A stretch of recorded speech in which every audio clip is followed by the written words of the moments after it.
नमस्कार. आपल्या सगळ्यांचे स्वाद संगम इन मराठीमध्ये स्वागत आहे. आज आपण बनवणार आहोत हिरव्या मिरचीचा ठेचा. असा ठेचा जो तयार तर पटकन होतो, बनवला तर पटकन जातो आणि खाल्ला पण जातो पटकन, पण टिकतो 8 दिवस आरामात 8 दिवस टिकतो आणि जो प्रवासासाठी अतिशय उत्तम आहे. चला तर मग. नाही,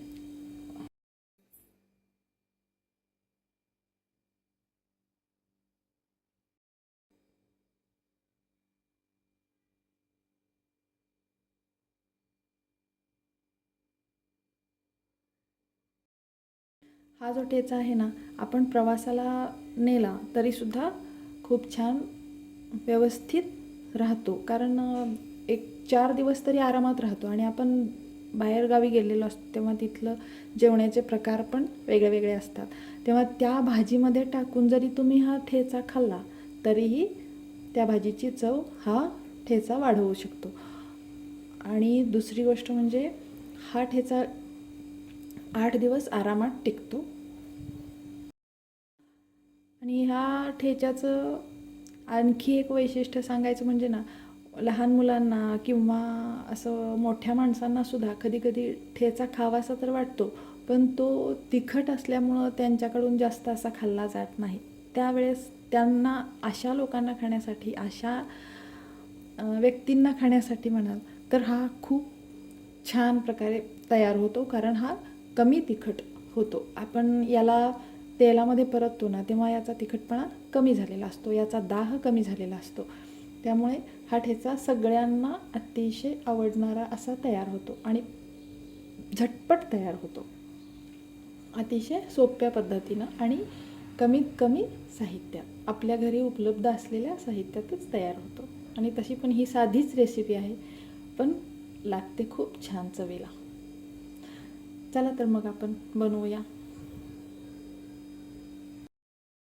आणि आपल्याला आपल्या ठेच्यासाठी लागणारं हे साहित्य आहे.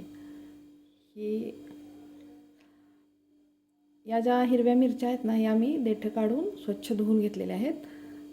हे आहेत शेंगादाणे आणि हा आहे लसूण आणि कोथिंबीर. आणि ही हिरवी मिरची आता आपण कट करून घेणार आहोत. आणि हे शेंगादाणे आता मी भाजून घेणार आहे. खमंग चांगले आपण भाजून घ्यायचे आहेत हे शेंगादाणे. आणि या शेंगादाण्याचं जे प्रमाण आहे ना, ते आपल्या मिरचीच्या तिखटपणावरून आपण ठरवायचं आहे. म्हणजे आता या मिरच्या ना थोड्याशा कमी तिखट आहेत, त्यामुळं मी ह्या वाटीचं प्रमाण आहे बघा असं. आणि आपला पोहे खायचा चमचा असतो ना, त्या चमच्याने एक 4 चमचे असतील हे शेंगादाणे. जर या हिरव्या मिरच्या जर तुमच्या जास्त थोड्या काही जास्त तिखट असतात, त्यावेळेस काय करायचं, 1 किंवा 2 चमचे शेंगादाण्याचं कूट वाढवायचं. म्हणजे शेंगादाणे वाढवायचे, कूट घातलं तरीही चालतं, पण शक्यतो शेंगादाणे घालण्याचा प्रयत्न करा.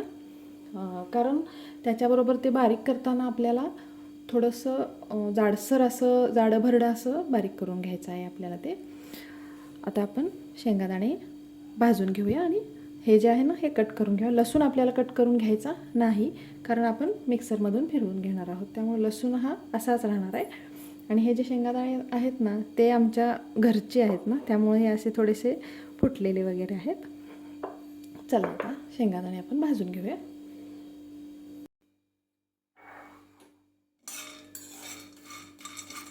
असे आपण खमंग शेंगादाणे आता भाजून घेणार आहोत.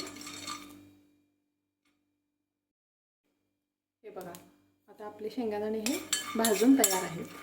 आता याला थोडंसं एक 10 मिनिट आपल्याला थंड होऊ द्यायचं आहे. जर शेंगादाणे तुमच्याकडे भाजलेले असतील तर तेच वापरले वाचतो आणि पटकन होऊन जातो हा ठेचा. आता मी गॅस बंद करते. अतिशय कमी साहित्यात आणि अतिशय चवीला छान होणारी अशी ही रेसिपी आहे. आता बघा, आपण या मिरच्या आणि कोथिंबीर कट करून घेण्याचं कारण काय, एकसारखं बारीक होण्यासाठी म्हणून हे कट करून घ्यायचं आहे आपल्याला. आणि मिरच्यांचं प्रमाण किंवा तुमच्या ठेच्याचं प्रमाण जरी कमी असेल तर न बारीक करता घेतलं तरी चालेल, पण मी थोडंसं जास्त घेतलं आहे प्रमाण याचं, मी जास्त प्रमाणात करणार आहे, म्हणून मी हे बारीक करणं जास्त सोयीचं मानते. म्हणून जेव्हा आपल्याला जास्त प्रमाणात करायचं असतं ना, तेव्हा शक्यतो मिरच्या अशा कट करून घ्यायच्या आणि कोथिंबीर पण कट करून घ्यायची. चला आता आपण हे सगळं मिक्सरच्या भांड्यात टाकणार आहोत. अशाच कच्च्याच मिरच्या आपण यात टाकणार आहोत.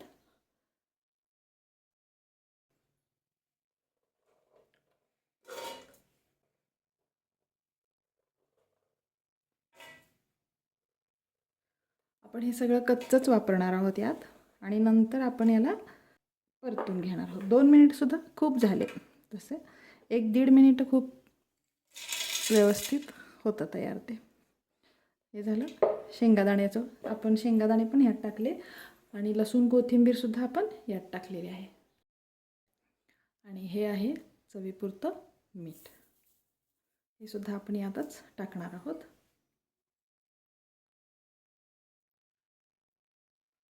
चला आपण याला मिक्सरला लावून घेऊया. आणि मिक्सरला आपण याला बारीक करताना आपल्याला कसं जाडं भरडं बारीक करायचं. हे बघा, ही अशा प्रकारची आपल्याला पेस्ट याची बनवून घ्यायची. बारीक एकदम जास्त बारीक असं नाही करायचं आपल्याला. हे बघा, असं कुठंतरी असं मिरचीचा तुकडा जरी राहिला तरी काही एक फरक पडणार नाही. त्यामुळे आपल्याला असं एकदम पेस्ट अशी नाही करायची ह्याची. आता मी इथं कढई तापायला ठेवलेली आहे.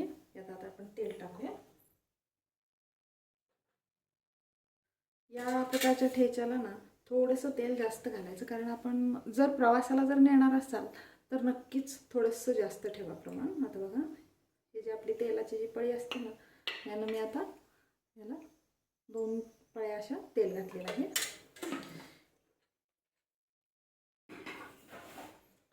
टिकण्यासाठी म्हणून थोडंसं जास्त तेल घालायचं आहे आपल्याला याला.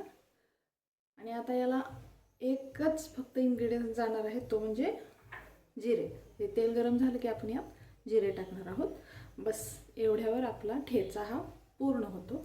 आणि प्रवासाला नेण्यासाठी पण आणि आपल्या घरी खाण्यासाठी पण सगळ्यांसाठीच हा अतिशय उत्तम आहे.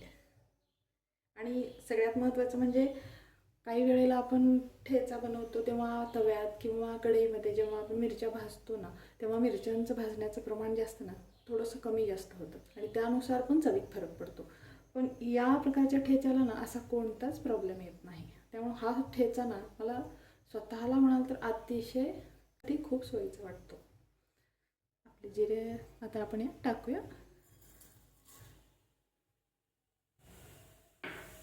आणि जिरे तडतडले की आपण हे बघा, आता यात थोडीशी अशी मिरची आलेली आहे, तर काही फरक पडणार नाही. आपण यात टाकून घेणार आहोत असंच.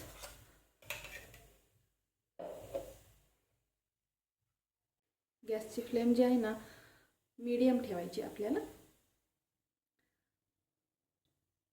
1 ते 1.5 मिनिट आपल्याला या ठेचा आपला जो हा ठेचा आहे ना या तेलात आपल्याला असं परतून घ्यायचा आहे.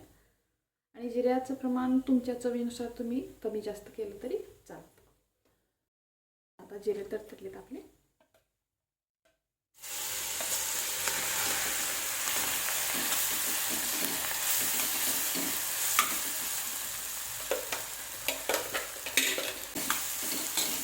आता हे बघा, इथं मला थोडंसं तेलाचं प्रमाण कमी वाटतंय. आता मी यात आणखी थोडंसं तेल टाकणार आहे, कारण आपल्या ज्या मिरच्या आहेत ना त्या आपण कच्च्या टाकतो ना यामध्ये, त्यामुळं त्या चांगल्या अशा भाजल्या गेल्या पाहिजे.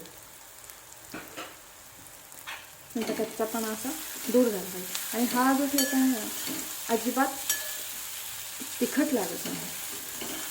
त्याचा तिखटपणा या असं तेलामध्ये आपण परतून घेतो ना तेव्हा कमी झालेला असतो.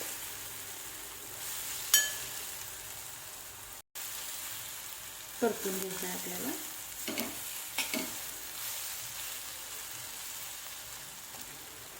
कारण आपण सगळं ह्यात कच्चं घातलेलं आहे, त्यामुळं त्याला भाजण्यासाठी वेळ तर आपल्याला द्यावाच लागणार आहे.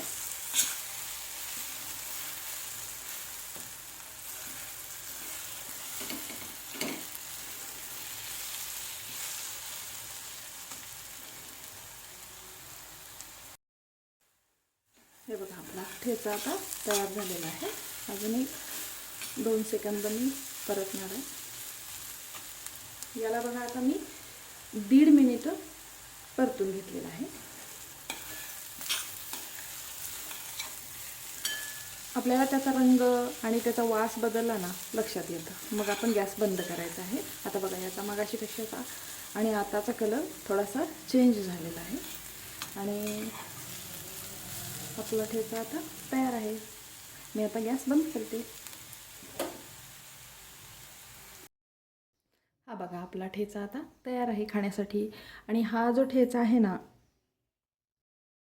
एखाद्या स्टीलच्या भांड्यात, डब्यात किंवा असं एखाद्या बाउलमध्ये, वाटीत असा काढून ठेवायचा. आणि फक्त ठेचा म्हणून ठेचाच नाही, तर आपली शिल्लक राहिलेली कोणतीही भाजी शक्यतो होईल तेवढं स्टीलच्या भांड्यात किंवा स्टीलच्या पात्रात काढून ठेवत चला. काचेचं तर उत्तमच आहे, पण काचेचं कसं थोडंसं फुटण्याची वगैरे भीती असते ना, त्यामुळं शक्यतो स्टीलच्या भांड्यात भाजी उरलेली किंवा आपण तयार केलेली सुद्धा शक्यतो हँडेलच्या म्हणजेच ॲल्युमिनियमच्या भांड्यात जास्त वेळ न ठेवता, कोणतीही असू द्या, मग आंबट पदार्थ असेल तर नक्कीच नको ॲल्युमिनियमच्या भांड्यात ठेवायला. आणि दुसरी गोष्ट म्हणजे दही लावताना नेहमी स्टीलच्याच भांड्यात लावत चला. ही एक टिप असं म्हणूनच समजा. आणि हा जो ठेचा आहे ना, तो दह्यासोबत, बाजरीची भाकरी, चपाती, ज्वारीची भाकरी, तुम्ही कशासोबतही खाल्ला तरीही तो खूप चांगला लागतो. कशी वाटली रेसिपी आवडली असेल तर व्हिडिओला लाईक करा, चॅनलला सबस्क्राईब करा आणि बेल आयकनला क्लिक करा. थँक्यू.